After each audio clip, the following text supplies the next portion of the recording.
గురువు నవంబర్ 11 మంగళవారం నాడు సాయంత్రం 6:31 కర్కాటక రాశిలో తిరోగమనం చెందాడు.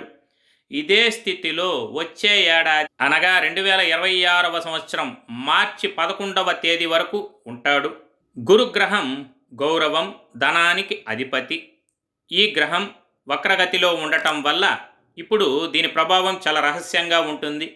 ముఖ్యంగా ద్వాదశ రాశులలో కన్య రాశి వారికి గురువు తిరోగమన వేళ అదృష్టకాలంగా చెప్పాలి. అత్యంత శుభ ఫలితాలు లభిస్తాయి. అదృష్టం బలపడటంతో లాటరీ లేదా ఊహించని మార్గాల్లో మీకు ధనలాభం, ఆకస్మికంగా ధనలాభం అనేది కలగవచ్చు. ఉద్యోగపరంగా మంచి పురోగతి లభిస్తుంది. ఉద్యోగస్తులు పనిచేసే ఆఫీసులో ముఖ్యమైన పాత్ర పోషిస్తారు. ఈ కాలం ఈ వీడియో గురించి పూర్తి సమాచారం కొరకు కింద కనపడుతున్న లింక్ని క్లిక్ చేసి చూడగలరు.